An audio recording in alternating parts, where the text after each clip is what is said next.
할렐루야. 살리는 기도 7천 네트워크 오늘의 말씀입니다. 오늘은 특별히 이사야서 19장 11절에서 15절 말씀 같이 나누길 원합니다. 제가 읽어드리겠습니다.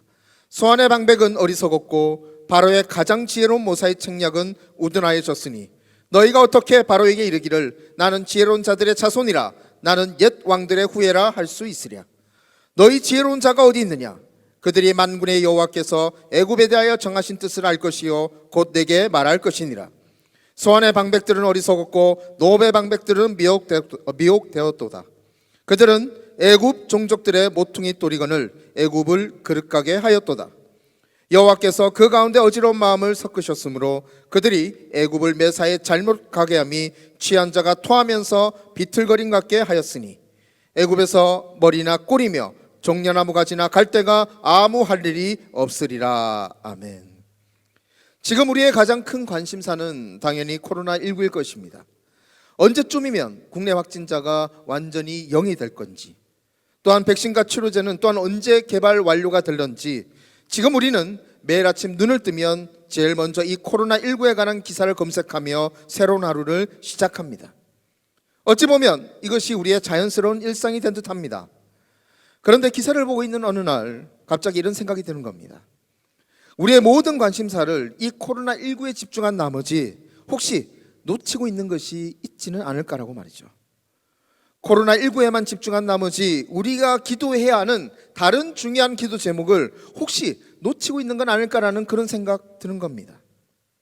우리가 기도해야 하지만 매 순간마다 어찌 보면 놓치고 있는 것, 그것은 바로 이 나라를 위한 기도였습니다.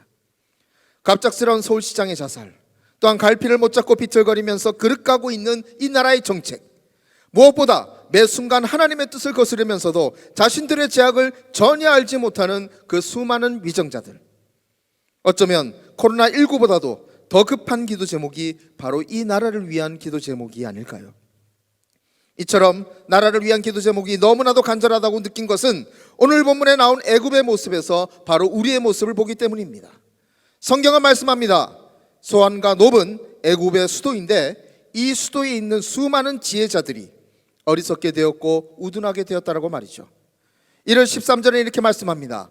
소환의 방백들은 어리석었고 놉의 방백들은 미혹되었다라고 말이죠. 한마디로 지도자들이 미혹의 영에 사로잡히게 된 겁니다. 그런데 14절을 보면 이 미혹의 영을 하나님께서 허락하셨음을 알 수 있습니다. 14절은 이렇게 말씀합니다. 여호와께서 그 가운데 어지러운 마음을 섞으셨다라고 말이죠. 그렇습니다. 바로 이 미혹의 영은요, 어지럽게 하는 영입니다. 그런데 히브리어 원문을 보니 이 어지럽게 하는 마음, 이 어지럽게 하는 영을 이렇게 표현하고 있습니다. 삐뚤어진 영이라고 말입니다. 여기서 삐뚤어진이란 말은 바른 길에서 벗어나서 무엇을 하든 항상 삐딱하게 생각하고 삐딱하게 바라보며 삐딱하게 말하고 삐딱하게 행동한다라는 뜻을 가지고 있습니다. 마치 사춘기 청소년들이 어른들의 충고와 조언도 무시하며 거역한 채 끝까지 고집부리며 일탈행위를 서슴지 않는 것처럼 마음과 생각과 말과 행동이 삐딱한 것을 의미하는 겁니다. 이사야서 본문의 애굽의 지도자들이 이러했습니다. 그들은 우둔해졌습니다. 지혜가 없어졌습니다. 거기다 그들의 생각은 삐뚤어져 있었습니다. 상식을 벗어나서 생각하며 말하고 행동했습니다. 그러다 보니 그들은 마치 술 취한 자가 토하면서 비틀거림 같이 매사에 그릇 가게 되었던 겁니다. 지도자가 이런데 온 나라의 백성이 과연 올바른 길을 갈 수 있었을까요? 백성 역시 그릇된 길로 갈 수밖에 없었습니다. 한마디로 온 백성이 할 수 있는 것이 없었던 겁니다. 1월 15절은 이렇게 말씀합니다. 애굽에서 머리나 꼬리며 종려나무 가지나 갈대가 아무 할 일이 없을 것이다 라고 말이죠. 사랑하는 성도 여러분, 지금 우리의 현실은 어떠합니까? 이 나라의 위정자들은 우둔하여졌습니다. 지혜가 사라졌습니다.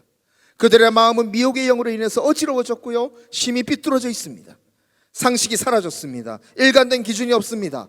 동성애와 같이 잘못된 것, 정말 아닌 것을 당연한 것, 자연스러운 것으로 여깁니다.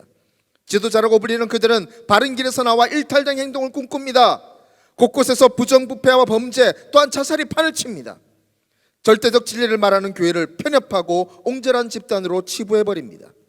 틈만 나면 교회를 공격하여 사회에서 고립시키고자 합니다. 날이 갈수록 바른 길을 벗어나 삐뚤어져 가고 있는 겁니다.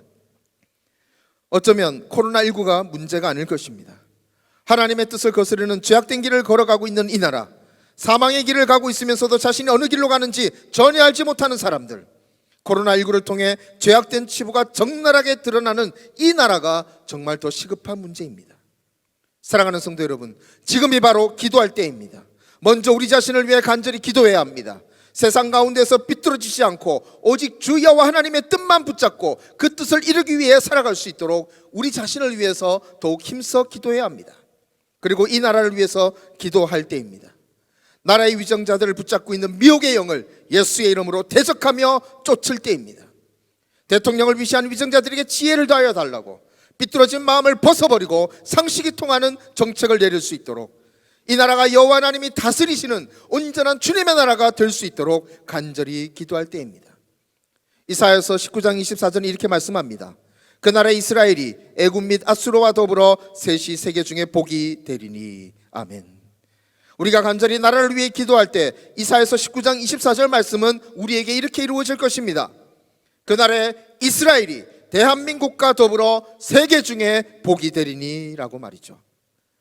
나라를 위한 간절한 기도로 바로 이 땅의 축복의 말씀을 이루어내는 우리 모두가 될 수 있기를 주님의 이름으로 간절히 축원합니다. 이 시간 같이 한번 기도하시겠습니다. 주신 말씀 붙들고 특별히 이 나라를 위하여서 대통령을 위시한 모든 위정자들에게 지혜를 더하여 달라고 기도해 주시고, 특별히 지도자 부흥을 위해서 기도합니다. 우리 교구와 교회에 여호수아를 능가하는 순전한 믿음과 순종 헌신의 사람 300명이 세워지게 하여 주옵소서. 이 시간 주님 간절히 부르며 기도합니다. 주여!